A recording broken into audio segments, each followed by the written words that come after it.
Hezbollah is reportedly showing flexibility in efforts to reach a ceasefire with Israel and Lebanon. The ceasefire proposal was given by the U.S. to the Lebanese government over the weekend, and a response is expected within days. There are reports that U.S. envoy Amos Hochstein could arrive as early as tomorrow to try to finalize the deal.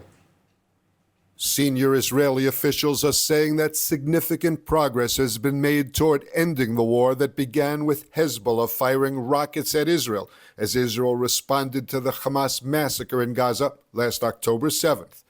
The U.S.-backed proposal was handed over to the Lebanese government over the weekend, and a response is expected from Beirut in the coming days. After taking a beating that includes the loss of its leadership and thousands of its fighters, Hezbollah is reportedly showing willingness to withdraw from South Lebanon, a red line for the organization until now.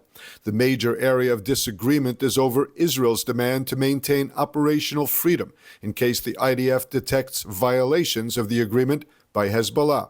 If Lebanon's response is positive, President Biden's special envoy Amos Hochstein is expected to arrive in the region this week to advance the framework toward its final stages. The Washington Post reported that Prime Minister Netanyahu told President-elect Trump and his son-in-law Jared Kushner that Israel seeks to achieve a ceasefire in Lebanon as an early success for the foreign policy of the president-elect. Additionally, the Washington Post reported a new element in the Israeli plan, the role of Russia, which would be tasked with preventing Hezbollah from rearming through Syrian land routes, but not in the implementation of the ceasefire agreement itself. Meanwhile, the war is ongoing, with IDF troops advancing on the ground in South Lebanon, with the Air Force pounding Hezbollah targets in the Beirut area, the Bekaa, Tyre, and all of South Lebanon. The IDF confirmed the killing of Hezbollah spokesman Mohammed Afif in a targeted strike in the Beirut area. The army says that Afif was directly involved in terror activity directed against Israel. He directed Hezbollah operatives on the front lines, including the launching of an unmanned aircraft to the home of Prime Minister Netanyahu on October 19th. While the ceasefire may be close at hand, there are no signs that Hezbollah is unable to fire dozens and even hundreds of rockets and UAVs toward Israel daily. Incoming rocket fire into northern Israel is ongoing. At least 30 rockets targeted northern Israel since this morning. More from ILTV's Devo Klein. There were reports of lightly wounded civilians in Nahariya from shrapnel, and others required treatment for anxiety amid a steady stream of red alerts forcing people to shelter. Haifa is Israel's third largest city, and only in recent weeks has the population been thrust into a position of sheltering during waves of attacks targeting the city. The residents are hoping for an end to the rocket fire, but are not optimistic about a ceasefire happening anytime soon. I hope it will be a ceasefire. I hope for everybody in Israel, everybody in this world. But I'm not so sure that it will be. But it's enough for everybody here in Israel. Really, enough is enough. הלוואי ותהיה, בתקווה שבאמת כל התושבי הצפון יוכלו לחזור לבתים שלהם, אבל זה לא נראה שזה מתקרב. And in yet another front in the multi-front war, just after midnight, a drone attack from Iraq targeted a lot in the south. According to reports from the scene, one of the Israeli air defense interceptors malfunctioned and landed in the nearby Jordanian city of Aqaba. There are no immediate reports of injuries or damage. A ceasefire with Hezbollah is premature, and Israel will need to attack Iran to stop its multiple proxies from destabilizing the region. That's the word from former British Forces Commander Richard Kemp, who told ILTV's Mayan Hoffman that the head of the snake is in Iran. So I have with me here Colonel Richard Kemp, a man who has spent most of his life fighting terrorism, fighting insurgency. We're here at the Jewish National Fund USA Conference, where Richard is a big supporter and has been a speaker here at the event. Welcome, Richard. Thank you. It's great to be here and great to see you. Thank you. Now, we are hitting about 13 months plus into this war. We've been battling in the northern front and the southern front. Give me an idea of whether or not you believe that the state of Israel is winning the war. There's no doubt the state of Israel is winning the war. And let's not forget, it's not just in the north and in the south. It's also on a total of 7 different battlefronts, as well as the political front, which is a very, very difficult part of the conflict as well. But there's no question, and particularly in Gaza and in Lebanon, Israel is winning. The IDF have seriously damaged Hamas to the extent that Hamas is no longer able to present a significant threat to Israel. They've also written down Hezbollah to the extent that I believe Hezbollah is no longer capable of launching large-scale rocket barrages against Israel today. The job is not done in either of those two countries, but the work is well in hand, and Israel is most certainly winning it. Now, there's been a lot of talk about a ceasefire, certainly with Lebanon, and even potentially getting some of those hostages home and ending the war in Gaza. In your estimation, we're winning, but as you said, the work is not done. So how much longer do we need to fight until we can effectively have that ceasefire agreement? I think the talk of a ceasefire in Lebanon now is premature, and I've no doubt it's being driven partly by the Biden administration, which wants to see some kind of result before Biden leaves office. And of course, Israel has little choice other than to, as far as it feels it must, to go along with that. So I do think it's premature. There may be potentially a temporary ceasefire in Lebanon, I suspect, if there's sufficient pressure by the US on Israel to do that. But that's not the end of the story. Israel needs to do much more damage to Hezbollah, and it effectively needs to create a situation where Hezbollah becomes demilitarized as a longer-term objective, and there is a very significant buffer zone between the Israeli border and certainly the southern part of Lebanon, to the extent that there is no longer a direct threat to the residents of northern Israel who can then return home. That is not necessarily going to happen overnight, and it's certainly not going to be something that relies upon something like the United Nations to achieve. That's got to be something that's imposed by Israel. Right, and I understand a lot of the hesitation with the ceasefire is that Israel might not have then the access to go in and to take care of business when it needs to. Now, I want to move to Iran because in the end of the day, Hezbollah, Hamas, these are all just proxies of the Iranian regime. You've been very vocal about the need to have a U.S. administration that would support Israel in its attack against Iran, be able to take out the power of Iran. Do you feel that the Trump administration will be able to achieve that goal or work with Israel to achieve that goal? All 7 of the battlefronts Israel's fighting on are driven by Iran, and therefore Iran is effectively the head of the octopus, which does need to be cut off. Somehow it's got to be cut off. Israel can't do that without the support of the US. It can inflict severe damage on the Iranian regime and the Iranian nuclear program, but it can't do that without the backing of the US. In the ideal world, I think the US would also go in and attack Iran with Israel. Even under President Trump, I think that's unlikely to happen. But what I do think is going to happen is the handcuffs are going to be taken off Israel to allow it the freedom to do what it needs to do and inflict significant damage on Iran, so that Iran is no longer in a position to run all of these different proxies around the region against Israel and against the West and against other Middle Eastern countries, and also ceases its nuclear program, which presents a threat not just to Israel, but to the whole of the Middle East and the world. So final question. We're here at the Jewish National Fund USA Conference where there are many, many pro-Israel supporters, and JNF, of course, is doing a lot of work in the north, in the south, and across all of Israel. Why is it so important to have the Jewish community here in the United States supporting Israel during this difficult time?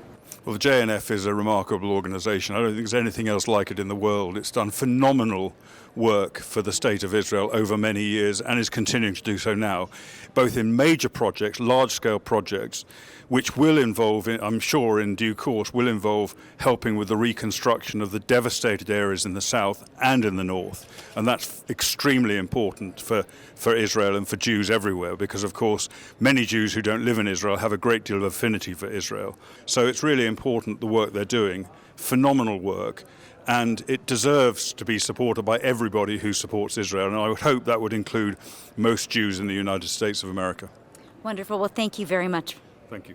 I'm thrilled to invite you to the next ILTV community webinar. This is our chance for our paid subscribers to connect directly with our executive editor, Mayan Hoffman, and dive into the questions you care most about regarding Israel. The webinar will take place next week on Tuesday, November 19th, and is exclusively for our app subscribers. If you're already part of the ILTV family, watch your inbox for a registration link. Not a subscriber yet? Join our strong pro-Israel community and participate in a live webinar next week. And with no progress regarding hostage negotiations and with winter approaching, concerns are growing for the health and well-being of the 101 hostages held in Gaza. ILTV's Ariella Lachiani has more.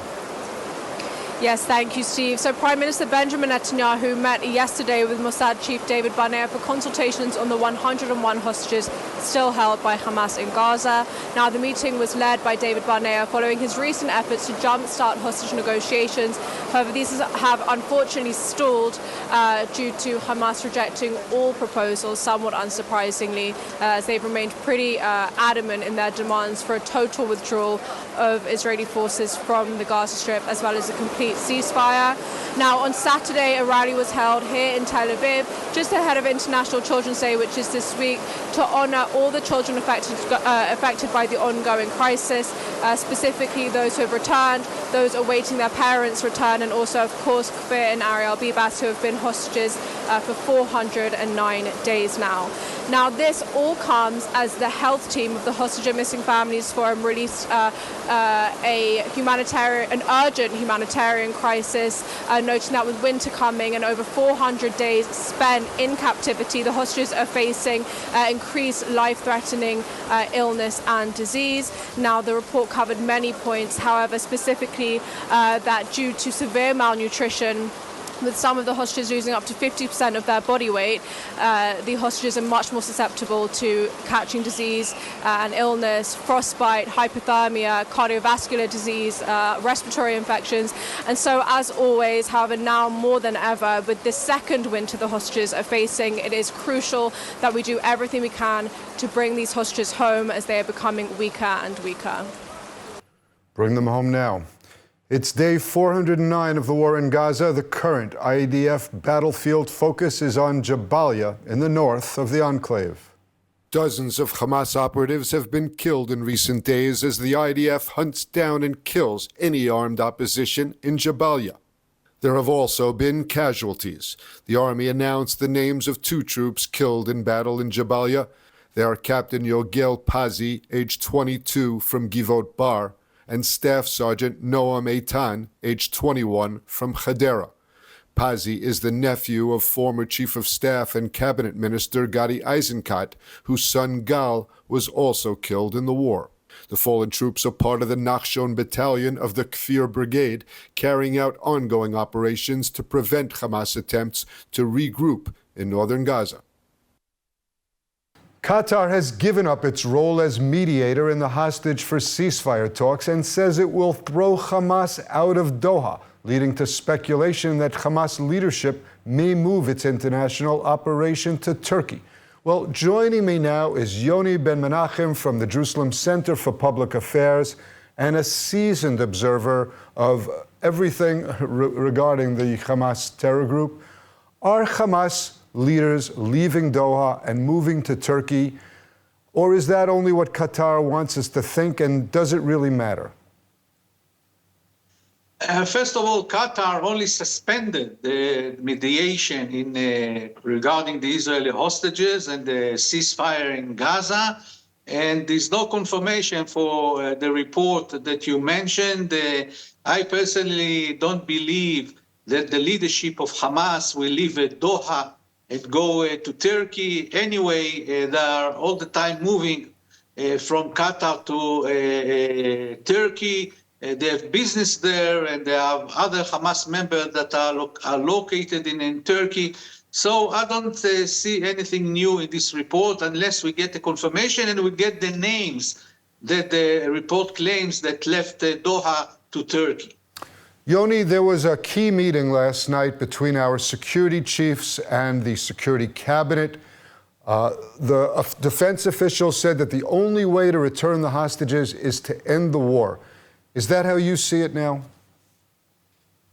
Definitely not. The IDF did not apply enough pressure, military pressure in Gaza in order to find the hostages, and did not make enough intelligence effort to locate the hostages. What is needed is to bring more forces into Gaza and intensify the intelligence gathering in order to get to the hostages. The Hamas I don't believe Hamas wants a deal. I think that Mohammed Sinwar, the brother of Yahya Sinwar, who is holding most of the hostages, he is following his brother line, and he's trying to blackmail Israel with the hostages deal, and we never release all the hostages. This is why we have to do it ourselves.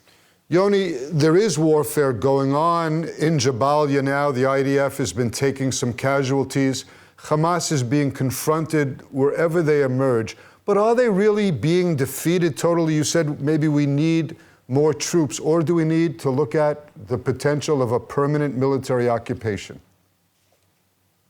There is no other alternative to dismantle Hamas and destroy it completely. I'm talking about its military branch, other than an interim military government in Gaza Strip. The IDF have to announce it officially, and Israel should control Gaza for at least 2 to 3 years. And this way, the army will work freely in Gaza and destroy all the terrorists and kill all of them, and dismantle all the military infrastructure and destroy all the tunnels. This is a long process. We cannot do it now without the full control in Gaza and also controlling the civilians. We have to do that, and this is a political decision. Yoni, thanks so much for putting it really clearly, and I'll see you back in the neighborhood. Thank you very much. Iranian Supreme Leader Ali Khamenei is not in a coma after all. Despite reports to the contrary, he was seen in a new video that appears to be functioning quite normally. Iran has released a photo of Supreme Leader Ayatollah Khamenei amid widespread rumors on social media claiming he's either in a coma or has died.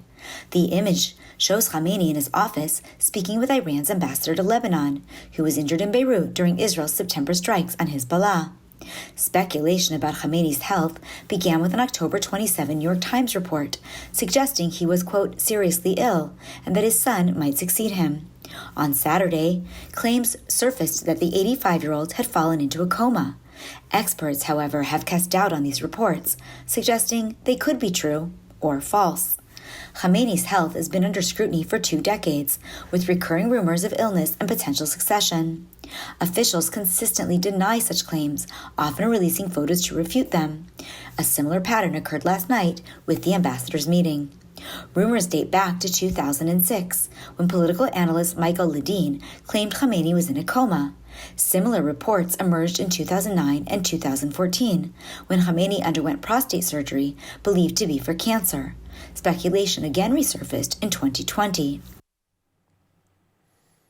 The Jewish National Fund's annual conference brought together over 2,500 people to Dallas for an inspiring weekend of unity, resilience, and hope. Under the theme, We Choose Life, the event focused on rebuilding and re-imaging Israel's north and south while strengthening the bond between Israel and the United States. ILTV's Ariella Lachiani was in the Lone Star State. Let's see her report. I'm here in Dallas, Texas at the Jewish National Fund USA's annual conference, and JNF USA is the largest funder of Israel's north and south, which have of course been the hardest hit by the ongoing war. So I'm here now with thousands of others who have come together to see just how that dollar has come into play.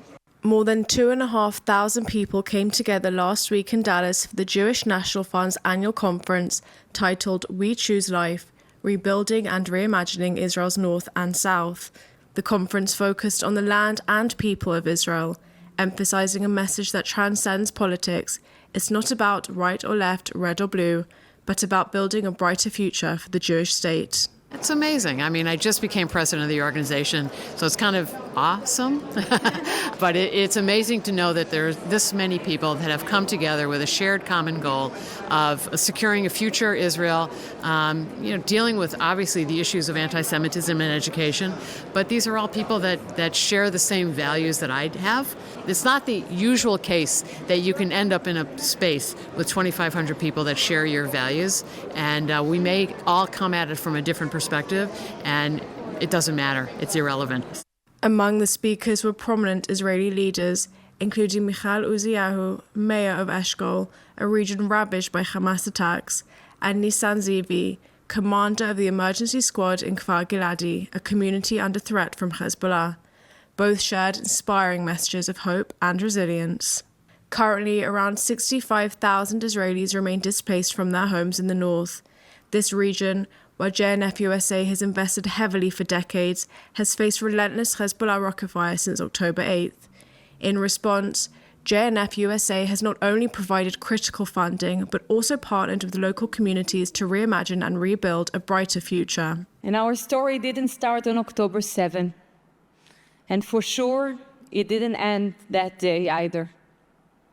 Our story is a story of life, of light, and of hope. Together we can, no, we will make the Galilee great again.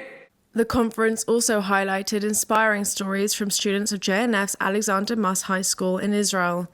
They shared how their time at the school deepened their understanding of Judaism and strengthened their connection to the land and people of Israel. In a time of rising anti-Semitism worldwide, including in the United States, these young leaders expressed pride in their Jewish identity and a renewed commitment to their heritage. Hasbara is more important now than ever. I think everyone needs to use their voice. It's not an option. We're outnumbered, and every person who can should speak up. The conference included a powerful performance by the Special and Uniform Band, earning a tearful standing ovation from the audience.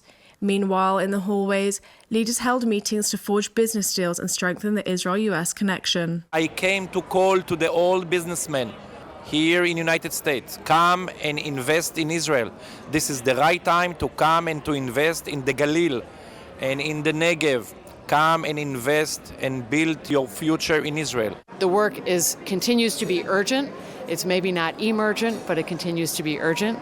Outside the conference venue, demonstrators expressing opposition to the war and the state of Israel staged a Palestinian solidarity protest, including a street sit-in that led to several arrests. Despite the disruption, the conference continued undeterred, with attendees united in a spirit of strength and optimism for the future. It's been an enormously roller coaster year. The good, the bad, the ugly, the pain, the tears, and the happiness. And sometimes it's so easy to get caught up in the oy vey.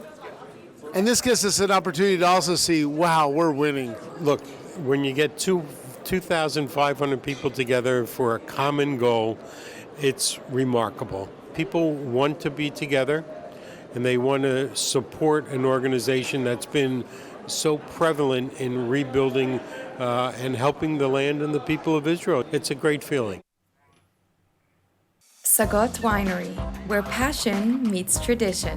Nestled in the heart of Binyamin, our vineyards yield exquisite wines crafted with generations of expertise. And let's take a look at our wintry weather forecast. Rain showers are expected around most of the country tonight, with lows of around 13 degrees Celsius or 56 degrees Fahrenheit. And then tomorrow we'll see more rain showers alongside steady top temperatures, seeing highs of about 20 degrees Celsius or 68 degrees Fahrenheit. Well, that's a wrap for today's news. For the latest updates from Israel on all of your devices, be sure to follow our ILTV channels, subscribe to our newsletter, and explore our website, ILTV.tv. Stay informed with the latest news straight from the heart of Israel. I'm Steve Leibowitz. Be well. Thanks so much for watching.